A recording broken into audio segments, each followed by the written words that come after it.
The California dream, it's alive tonight. And you see, I get to hug it and kiss it every night. We stand here at the birthplace of el pueblo de Nuestra Señora, la Reina de Los Ángeles del Río de Porciúncula, better known as LA.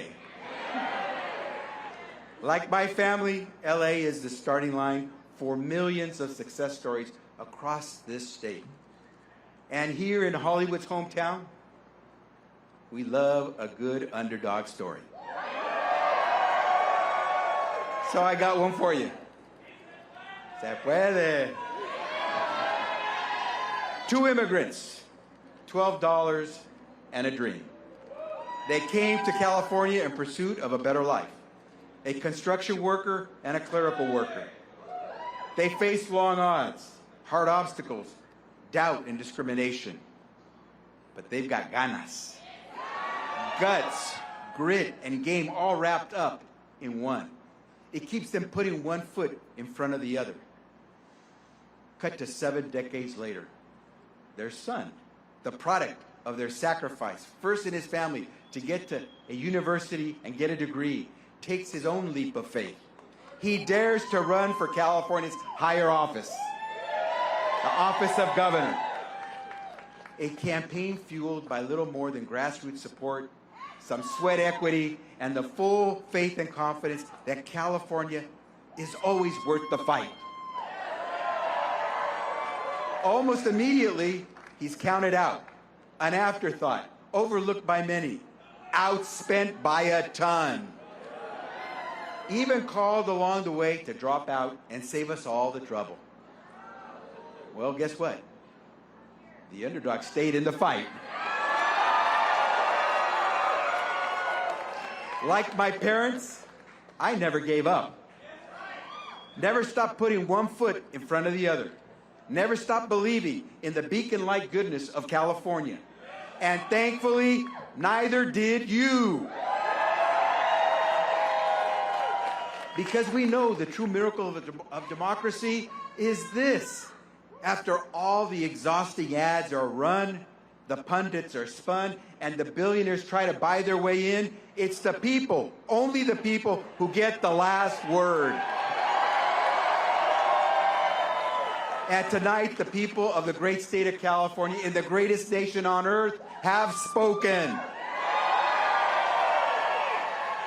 Loudly and proudly. And while I take nothing for granted, there are lots of ballots left to be counted. It appears that we are on track to advance to November. One step closer to the son of those hard-working immigrants, Maria and Manuel Becerra, becoming the next governor of the great state of California. Now that's more than a Hollywood ending, more than a milestone.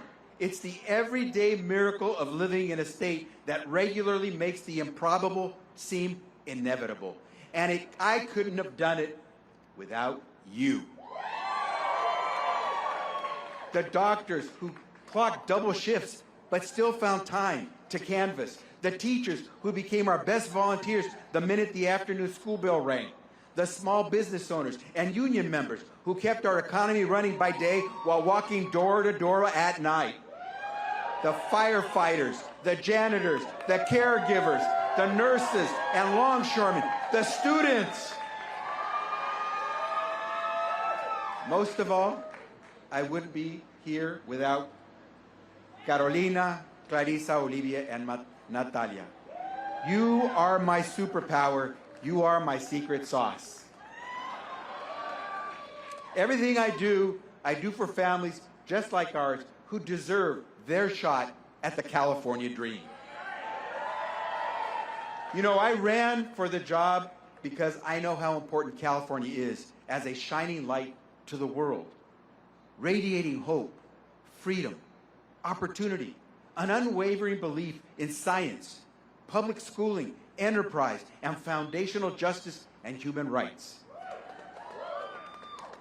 California is America on fast forward.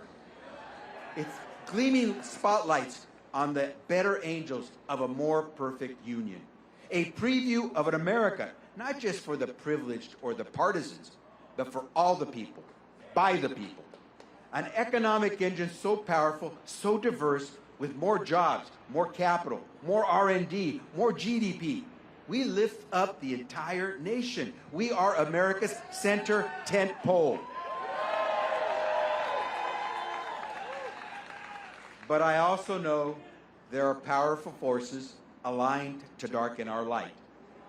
Distrust, disinformation, division, and distraction. Make no mistake, those forces did not want tonight to happen because their success depends on our failure. The last thing these forces want is a working class governor with a law degree and a union card ready to call them out. They know that I can't be bought. They know I can't be bullied. And they know I will not back down. Now, we also recognize that despite all of California's growth and innovation, wealth and workforce, there are still too many Californians who feel shut out, priced out of the winner's circle. They feel disconnected from the economy, from our government, from the job market, the housing market, and from one another. In this new world, it feels like the old guarantees no longer apply, and the promise of a brighter future is an artifact of the past. For all of California's greatness, we sometimes struggle to meet the standards we set for ourselves, or to be the example that a divided nation or the next generation of dreamers so desperately need us to be. Which is why, as your governor, I am ready to lead the fight to uphold California's promise. To make sure we have the governance worthy of our gifts. To ensure everyone, regardless of where you live, what you've learned, who you love, how you look, everyone has a rung on California's ladder of opportunity. It starts with access to affordable homes. We are going to launch a building revolution in California, starting with the thousands of shovel-ready housing projects already in the pipeline. And in America's wealthiest nation-state, no excuse is acceptable for allowing people to live unsafely on our streets. A healthy economy also needs healthy communities.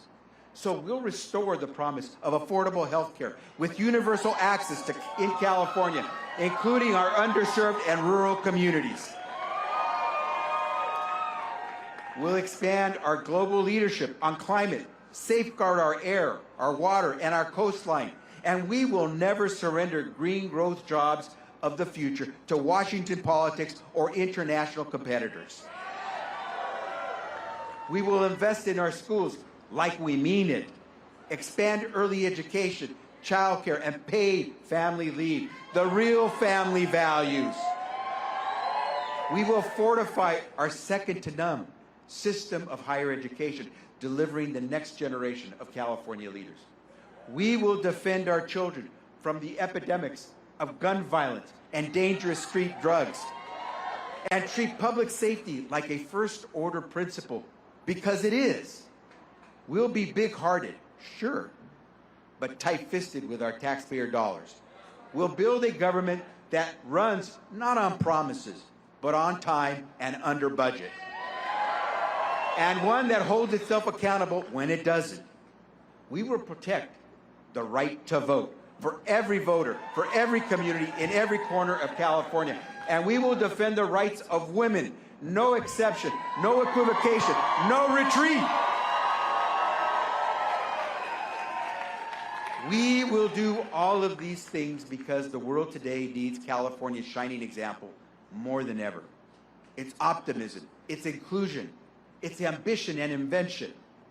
That is what makes America great. Not the wealth and privilege, but one people, e pluribus unum, lifting all boats.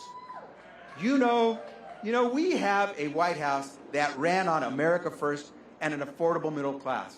And almost immediately, they ran away from their own promises.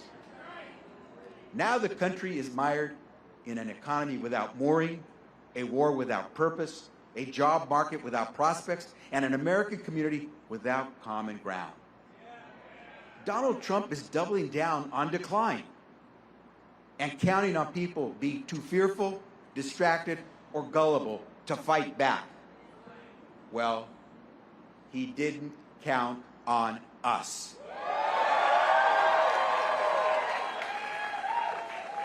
As governor, I will never back down from the threats of small cowards in big offices. I sued Trump more than 120 times before, and I won, and I won, and I won.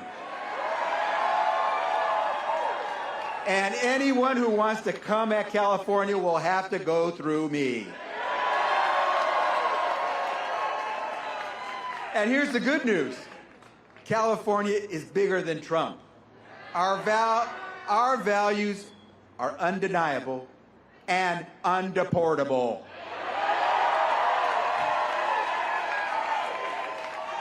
And one day, when power's pendulum swings back against the chaos, the cruelty, and the corruption, when all that remains of MAGA are broken promises, unpaid debts, and empty ballrooms, the world will look once again for American renewal and for the state of California to lead the way.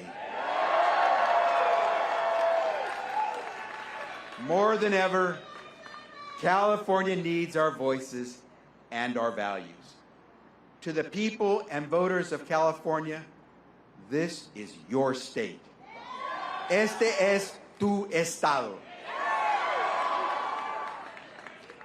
We will not be bought, we will not be bullied, and we are never backing down. California, thank you very much. November, here we come.